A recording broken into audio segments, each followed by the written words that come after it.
Hello my viewers, कैसे हैं आप सब। Welcome back to my channel. I hope आप सब अच्छे होंगे। यहाँ पर कर रहे हैं हम ईवीएस की क्लास सीटेट प्राइमरी लेवल के लिए। अगर आप चैनल पर नए हैं और आपने चैनल को अब तक सब्सक्राइब नहीं किया है तो जाइए सब्सक्राइब कीजिए और प्लेलिस्ट में जाकर पुरानी सारी वीडियो देख लीजिएगा। यहाँ पर मैं करवा रही हूँ एनसीईआरटी से जो क्वेश्चन बनते हैं सीटेट के एग्ज़ाम में वो, और साथ ही करवा रही हूँ मैं पेडागोजी। तो यहाँ पर हो रही है एनसीईआरटी प्लस पेडागोजी। अगर आप नए हैं और आपने वीडियो नहीं देखी है तो प्लीज़ देखिएगा। देर न करते हुए आते हैं क्वेश्चन नंबर 1 पर। देख लेते हैं क्वेश्चन नंबर 1 में क्या कह रहे हैं। दृष्टि दोष से ग्रसित विद्यार्थियों के लिए ब्रेल लिपि को शैक्षिक समान रूप में प्रयोग किया जाता है। ब्रेल लिपि आधारित है बिंदुओं पर। तो यहाँ पर बात हो रही है दृष्टि दोष से ग्रसित विद्यार्थी की। और क्या होता है, जो दृष्टि दोष से विद्यार्थी ग्रसित होते हैं उनको किसके द्वारा पढ़ाया जाता है, ब्रेल लिपि के द्वारा पढ़ाया जाता है। और इस लिपि में क्या होता है, कुछ बिंदु होते हैं जो उभरे हुए होते हैं और उन्हीं को छूकर जो है, जो देख नहीं सकते व्यक्ति, उनको छूकर वो महसूस कर लेते हैं कि ये अक्षर किस तरह से बने हुए हैं और किस शेप में बने हुए हैं। तो इसीलिए उनको ब्रेल लिपि से पढ़ाया जाता है और उसमें देखना है कि कितने बिंदु पर बने होते हैं। तो यहाँ ऑप्शंस देख लेते हैं, 4, 6, 8 या 2। तो यहाँ पर जो राइट आंसर हो जाएगा वो हो जाएगा हमारा ऑप्शन नंबर बी। 6 बिंदुओं को मिलाकर क्या होता है, ये ब्रेल लिपि के बिंदु बने होते हैं। इन बिंदुओं के द्वारा ही क्या होता है, जो दृष्टिबाधित लोग होते हैं वो आसानी से उनको छूकर अक्षरों को पढ़ लेते हैं, अपनी पढ़ाई को करते हैं। ठीक है, तो यहाँ पर जो राइट आंसर है वो हो जाएगा ऑप्शन नंबर बी, 6। चलिए आते हैं नेक्स्ट क्वेश्चन पर। क्वेश्चन नंबर है 2 में देख लेते हैं क्या दिया है। बावड़ी का अर्थ है, बावड़ी का क्या अर्थ होता है हमें ये बताना है। ऑप्शंस देख लेते हैं। बावड़ी के अर्थ के लिए दिया है कुआं, सीढ़ीदार कुआं, तालाब या झरना। झरना प्राकृतिक स्रोत है और बावड़ी जो मानव निर्मित होती है। तालाब नहीं है, कुआं भी नहीं है। और यहाँ पर जो बात हो रही है बावड़ी की, और बावड़ी होती है राजस्थान में। मैं आपको इसके बारे में पहले पढ़ा चुकी हूँ। और ये क्या होते हैं, सीढ़ीदार कुआं बनाया जाता है क्योंकि वहाँ पर पानी का तल जो वो है वो बहुत गहरा होता है। प्राचीन टाइम में वहाँ पानी निकालने के लिए क्या किया जाता था कि सीढ़ीदार एक आकृतियाँ निर्मित की जाती थी जिसमें सीढ़ियाँ सीधे पानी के तल तक जाती थी और लोग जो थे वहाँ से पानी लेकर आते थे। तो सीढ़ीदार कुआं जो है इसका राइट आंसर हो जाएगा। Option number B is the right answer. आते हैं नेक्स्ट क्वेश्चन पर। क्वेश्चन नंबर है 3 में दिया है बाष्पन के कारण शीतलन की प्रक्रिया तब धीमी होती है जब वायुमंडल में जल के खुले पृष्ठ का क्षेत्रफल क्या हो जाता है। शीतलन की प्रक्रिया धीमी कब हो जाएगी, जब जल का खुले पृष्ठ का क्षेत्रफल कैसा हो जाएगा, बढ़ जाएगा और नमी की मात्रा अधिक हो जाएगी। ऑप्शन गलत है। चलिए बी देख लेते हैं। बी में दिया है बढ़ता है और वायु में नमी की मात्रा कम हो जाती है, ये भी गलत हो जाएगा। घटता है और वायु में नमी की मात्रा कम हो जाती है, ये भी गलत हो जाएगा। यहाँ पर जो राइट आंसर हो जाएगा वो हो जाएगा हमारा ऑप्शन नंबर डी। घटता है और वायु में नमी की जो मात्रा है वो क्या हो जाएगी, अधिक हो जाएगी। अर्थात जल वाष्प जो है वो अधिक हो जाएगा। जल वाष्प अधिक होगी तो उससे क्या हो जाएगा, शीतलन की प्रक्रिया धीमी हो जाएगी। तो यहाँ पर जो ऑप्शन नंबर डी है ये करेक्ट हो जाएगा। चलिए आते हैं नेक्स्ट क्वेश्चन पर। क्वेश्चन नंबर है यहाँ पर 4। एक अध्यापिका विभिन्न सब्जियों को उनके खाने योग्य भागों के साथ दिखा रही है। लहसुन के लिए वह दिखाती है। एक अध्यापिका क्या कर रही है, सब्जियों के विभिन्न पार्ट पढ़ाने हैं उसको कि ये भाग होते हैं सब्जियों के, और उसके साथ वह उनकी आकृतियाँ दिखा रही है। ऑप्शन में कुछ दिए हैं नाम, आप देखिए इनमें से लहसुन के लिए क्या सूटेबल रहेगा। बल्ब, जड़, बीज या राइजोम। राइजोम नहीं हो सकता है। बीज, लहसुन में बीज होते ही नहीं है तो इसलिए बीज नहीं दिखा पाएगी। जड़ की भी बात नहीं होगी यहाँ पर। यहाँ जो राइट आंसर हो जाएगा वो हो जाएगा हमारा bulb. Option number A correct हो जाएगा। और बल्ब कैसा होता है, बल्ब कुछ इस आकृति का होता है, कुछ इस आकृति का बल्ब होता है। तो इसी से क्या हो जाएगा, यहाँ पर इस तरह से ये कलियाँ बनी होती हैं लहसुन में। तो बल्ब की आकृति को दिखाकर समझा सकती है कि जैसे एक बल्ब होता है सेम लहसुन भी ऐसा ही होता है और उसमें बीच में क्या होती हैं, कलियाँ हो सकती हैं। तो यहाँ पर जो सबसे सुटेबल एग्जाम्पल बैठता है लहसुन को पढ़ाने के लिए वो बल्ब का यूज़ कर सकती है। ये ऑप्शन ए राइट हो जाएगा क्वेश्चन नंबर 4 में। चलिए आते हैं नेक्स्ट क्वेश्चन पर। क्वेश्चन नंबर है 5 में देख लेते हैं क्या दिया है। वर्ष 2015 में संयुक्त राष्ट्र महासभा में अंतर्राष्ट्रीय विकास उद्देशित सहस्त्र शब्दी विकास लक्ष्यों को निम्नलिखित में से किन लक्ष्यों के द्वारा विस्थापित किया गया था। तो यहाँ बात हो रही है किसकी, सहस्त्र शब्दी विकास के लक्ष्यों की। यहाँ ऑप्शंस देख लेते हैं कौन से हैं। पर्यावरणीय विकास लक्ष्य, लिंग समानता विकास लक्ष्य या धारणीय विकास लक्ष्य। ऑप्शन डी देख लेते हैं। डी में दिया है सामाजिक विकास लक्ष्य, तो यहाँ पर जो राइट ऑप्शन हो जाएगा वो हो जाएगा हमारा ऑप्शन नंबर। बात हो रही है सहस्त्र शब्दी विकास की, तो उसके लक्ष्यों के लिए क्या होता है, धारणीय विकास जो है, धारणीय विकास के लक्ष्यों को विस्थापित किया गया है। ऑप्शन नंबर सी करेक्ट हो जाएगा यहाँ पर। ऑप्शन नंबर 5 के लिए सी इज़ द राइट आंसर। चलिए आते हैं नेक्स्ट क्वेश्चन पर। क्वेश्चन नंबर है 6। निम्नलिखित में से किसके लिए पद तेल प्रयुक्त किया गया है। बात हो रही है तेल किसके साथ लगाकर बोलते हैं हम, ये पूछा जा रहा है। पेट्रोल और कच्चा तेल, डीजल और पेट्रोल दोनों के साथ लगा सकते हैं, पेट्रोल कच्चा तेल के साथ भी लगा सकते हैं, कच्चा तेल और डीजल के साथ भी लगा सकते हैं। और यहाँ दिए हैं ऑप्शन पेट्रोल, डीजल और कच्चा तेल। तो यहाँ पर ये तीनों ऑप्शंस जो है बिल्कुल करेक्ट हैं। Option number D is the right answer. यहाँ पर हम तीनों के साथ क्या कर सकते हैं, हम तेल शब्द को लगा सकते हैं। पेट्रोल तेल, डीजल तेल और कच्चा तेल बोलते हैं। तो ये पद जो है ऑप्शन डी के साथ जाएगा, क्योंकि यहाँ पर तीनों दिए हैं। D is the right answer. चलिए आते हैं नेक्स्ट क्वेश्चन पर। क्वेश्चन नंबर है 7 में देख लेते हैं। निम्नलिखित में से भारत के संघ शासित प्रदेशों का युगल बताना है। संघ शासित प्रदेशों की बात हो रही है, तो सबसे पहले तो हम जान लेते हैं ये कितने होते हैं। तो जो संघ शासित प्रदेश हैं भारत में वो कितने हैं, 8 हैं। इन्हें यूनियन टेरिटरी भी बोलते हैं और ये 8 होते हैं। यहाँ देख लेते हैं ऑप्शंस में कौन कौन से दिए हैं। नागालैंड और अरुणाचल प्रदेश, इनमें से कोई भी यूनियन टेरिटरी नहीं है, कोई भी संघ शासित प्रदेश नहीं है। लक्षद्वीप और चंडीगढ़ ये दोनों हैं। दिल्ली है, उत्तराखंड नहीं है, लद्दाख है और मिजोरम नहीं है। तो ये ऑप्शन हो जाएंगे इसी की वजह से रॉन्ग। यहाँ पर जो राइट और सुटेबल आंसर हो जाएगा वो हो जाएगा हमारा ऑप्शन नंबर बी। लक्षद्वीप और चंडीगढ़ ये दोनों जो हैं यूनियन टेरिटरी के पार्ट हैं। ये दोनों जो हैं क्या हैं, संघ शासित प्रदेश हैं। ऑप्शन बी है राइट आंसर क्वेश्चन नंबर 7 का। चलिए आते हैं इसी के साथ नेक्स्ट पर। क्वेश्चन नंबर 8 में देख लेते हैं क्या कह रहे हैं। निम्नलिखित में से कौन सा कथन जल विभाजक प्रबंधन के संदर्भ में सही है। बात हो रही है जल विभाजक प्रबंधन, और यहाँ पर देख लेते हैं क्या ऑप्शंस दिए हैं। भूमिगत तथा सतही जल का संरक्षण, तो ये हो जाएगा करेक्ट। बी में देख लेते हैं व्यक्तिगत स्तर पर संभाला जा सकता है। जी नहीं, व्यक्तिगत स्तर पर नहीं संभाल सकते, इसको कोई एक व्यक्ति नहीं संभाल सकता है, तो ये हो जाएगा गलत। ऑप्शन देख लेते हैं सी। योजना बनाने के लिए निधि कोष के आवंटन का निर्धारण, जी हाँ ये बात भी सही है। जल के संरक्षण हेतु जल विभाजक पॉलिसी का गठन करना, ये बात भी एकदम सही है। तो यहाँ पर देख लेते हैं ऑप्शंस क्या दिए हैं। यहाँ ऑप्शंस दिए हैं ए और बी, ए सी और डी, ए बी और सी, केवल ए नहीं हो सकता। ए सही है पर केवल ए नहीं होगा, बाकी 2 ऑप्शन भी सही हैं। बी जिसमें आ गया है वो ऑप्शन ऑटोमेटिक गलत हो जाएगा। तो यहाँ पर जो राइट ऑप्शन हो जाएगा वो हो जाएगा हमारा ऑप्शन नंबर बी, ए सी और डी। ए सी डी जो है इसके सही आंसर हो जाएंगे। इसका जो राइट आंसर हो जाएगा ऑप्शन नंबर बी हो जाएगा। और आप जान लेंगे यहाँ पर जल विभाजक पॉलिसी क्या होती है। जल विभाजक पॉलिसी जो होती है इसके अंतर्गत क्या किया जाता है, कुछ ऐसे क्षेत्र होते हैं जहाँ पर जल की मात्रा जो होती है कम होती है, वहाँ पर क्या किया जाता है, कुछ पॉलिसी लाई जाती हैं, कुछ योजनाएं बनाई जाती हैं जिससे कि वहाँ पर जल की आपूर्ति को पूरा किया जा सके।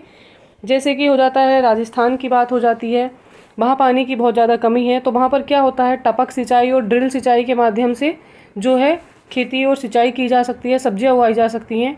तो ऐसी जगहें जहाँ पानी नहीं होता है उसके लिए क्या किया जाता है, जल विभाजक पॉलिसी बनाई जाती है, जिस पर क्या किया जाता है, योजना बनाने के लिए निधि कोष का आवंटन होता है और सतही जल के संरक्षण की उसके अंतर्गत योजनाएं होती हैं, तो इसको जल विभाजक पॉलिसी बोला जाता है। चलिए आते हैं क्वेश्चन नंबर नेक्स्ट पर। नेक्स्ट में बात हो रही है निम्नलिखित में से कौन सा भारत का राष्ट्रीय वृक्ष है। तो यहाँ पर भारत के राष्ट्रीय वृक्ष की बात हो रही है। ऑप्शंस देख लेते हैं, आई होप आप सबको पता ही होगा। ऑप्शन में दिया है पीपल का वृक्ष, नीम का वृक्ष, बरगद का वृक्ष या कदम का वृक्ष। तो यहाँ पर जो राइट आंसर है वो हो जाएगा हमारा ऑप्शन नंबर सी, बरगद का वृक्ष। बरगद का वृक्ष क्या होता है, भारत का राष्ट्रीय वृक्ष बोला जाता है। और इसको क्या बोलते हैं, इसको बोलते हैं हम कल्प वृक्ष भी, कल्प वृक्ष भी बोला जाता है इसको। और इसकी क्या खासियत होती हैं, इसको क्यों भारत का राष्ट्रीय वृक्ष बनाया गया है, इसको इसीलिए भारत का राष्ट्रीय वृक्ष बनाया गया है जिस प्रकार इसकी जड़ें जो होती हैं क्या होती हैं, मजबूती के साथ इसको पकड़ कर रखती हैं, भूमि के साथ लगी होती हैं और पेड़ को खड़ा रखती हैं कई 100 वर्षों तक। कहा जाता है कि ये वृक्ष जो होता है भारत में एकता का प्रतीक माना जाता है, कि सभी जो समाज के तत्व हैं वो एक साथ जुड़कर मजबूती के साथ पूरे भारतवर्ष को प्रदर्शित करते हैं। तो वैसा ही एक बरगद का वृक्ष है जो जड़ों के साथ मिलकर क्या करता है, पूरे वृक्ष को कई सौ वर्षों तक जीवित रखता है। और इसको बोलते हैं कल्प वृक्ष, साथ ही इसको इच्छा पूरा करने वाला वृक्ष भी बोला जाता है। तो यहाँ पर जो राइट आंसर है वो हो जाता है हमारा ऑप्शन नंबर सी। चलिए आते हैं नेक्स्ट पर। क्वेश्चन नंबर है यहाँ पर 10। चांगपा है, चांगपा क्या है?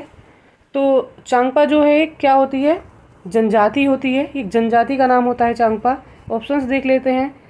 ठंडे रेगिस्तानों में निवास करने वाली एक जनजाति है, पहाड़ों पर निवास करने वाली एक जनजाति है, पठार क्षेत्र में निवास करने वाली एक जनजाति है, या ऑप्शन नंबर डी।